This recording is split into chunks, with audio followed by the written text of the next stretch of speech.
સરકારે દિવ્યાંગોને મદદરૂપ થવા અનેક યોજનાઓ બહાર પાડી છે। સરકારી અધિકારીઓ દિવ્યાંગોને આ યોજનાનો લાભ આપવા માંગતા નથી અને સુરતમાં કલેક્ટર કચેરી ખાતે દિવ્યાંગો પહોંચ્યા હતા અને રજૂઆત કરવામાં આવી હતી। સરકારે દિવ્યાંગોને મદદરૂપ થવા અનેક યોજનાઓ બહાર પાડી છે। સરકારી અધિકારીઓ અને દિવ્યાંગોને આ યોજનાનો લાભ આપવા માંગતા નથી। સુરતમાં કલેક્ટર કચેરી ખાતે દિવ્યાંગ લોકો અંત્યોદય યોજના અંતર્ગત અધિકારીઓને લાભ ન આવતા હોવાની રજૂઆત દિવ્યાંગો દ્વારા કરવામાં આવી હતી।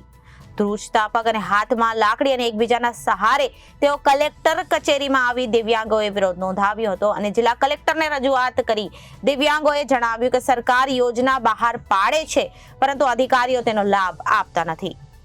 હસમુખભાઈ ચોપડા। હસમુખભાઈ ક્યાં આવ્યા છો અને શા માટે? અમે કલેક્ટર કચેરી આવ્યા છીએ। દિવ્યાંગોને જે અંત્યોદય અને બીપીએલ કાર્ડ યોજનાનો લાભ મળવો જોઈએ નથી મળતો। રજૂઆત કરવા છતાં 5-5, 6-6 મહિના થઈ ગયા અને એ ઓન પેપર જ છે। એનો અમલ કરાવવા માટે થઈને અમે અહીંયા આવ્યા છીએ।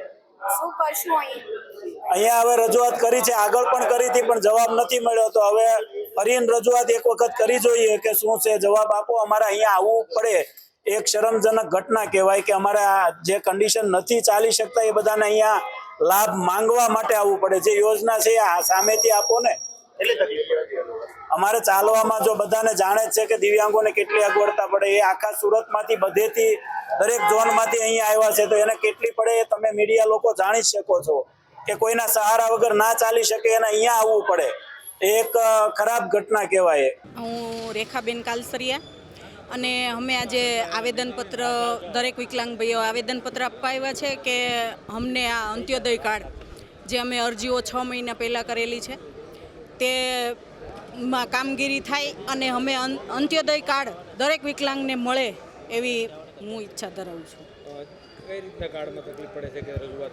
અરે રજૂઆત તો અમે કરેલી જ 6 મહિના પહેલાં પણ હજી સુધીમાં કામગીરી નથી થઈ એટલા માટે અમારે આવેદનપત્ર આપવા આવવું પડ્યું અને અમે એવી ઈચ્છા રાખીએ છીએ કે અમે જે આવેદનપત્ર આપ્યું એના ઉપર તમે કાર્યવાહી કરીને અમને જે અમે અંત્યોદય કાર્ડ અને વહેલી તકે અમને ફાળવવામાં આવે હરેક વિકલાંગને એવી અમે ઈચ્છા। દિવ્યાંગ રત્ન અભિવાદન સેવા ચેરિટેબલ ટ્રસ્ટના પ્રમુખ વતી દાસભાઈ બોલું છું। અમે સુરતના દિવ્યાંગ રત્ન મિત્રોને બીપીએલ અંત્યોદય રેશન કાર્ડ મળે તે માટે 426 અરજીઓ જમા કરાવી છે।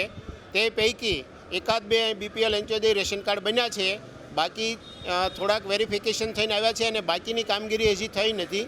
આના માટે અમે કલેક્ટરશ્રી અને શ્રી પુરવઠા અધિકારી સાહેબને આવેદનપત્ર આપવા માટે દિવ્યાંગ મિત્રો આવ્યા હતા તો અમારા આવેદનપત્ર બંને અધિકારીશ્રીઓએ સ્વીકારી લીધા છે અને અમને આશ્વાસન આપી અને પ્રોમિસ સાથે કહ્યું છે કે જે કાંઈ યોગ્ય કામગીરી હશે તે કામગીરી પૂર્ણ કરી અને તમને બીપીએલ અંત્યોદય રેશન કાર્ડ મળી જશે। અને બીપીએલ અંત્યોદય રેશન કાર્ડ મળ્યા પછી હજી સુરતની અંદર બીજા 8 થી 10 હજાર દિવ્યાંગ પરિવારો છે એ લોકોની પણ અરજી કરવાની છે, પણ આ ટ્રાયલ બેઝ ઉપર જે 426 અરજીઓ આપી છે એ લોકોને જો બીપીએલ અંત્યોદય રેશન કાર્ડ મળી જાય તો એમના તમામ ડોક્યુમેન્ટ અને તમામ પુરાવા સાથે અમે અરજીઓ જમા કરાવી છે।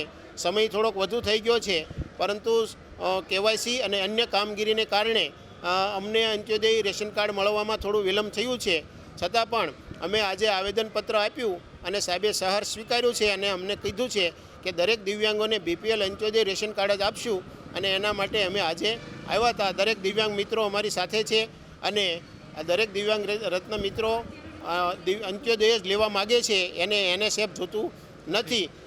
બસ અસ્તુ। જય હિન્દ, જય ગુજરાત। દિવ્યાંગોના દાસનો દાસ એટલે તમારો દાસભાઈ। અસ્તુ। Reporter Arvind Rathod, Janadesh news, Surat.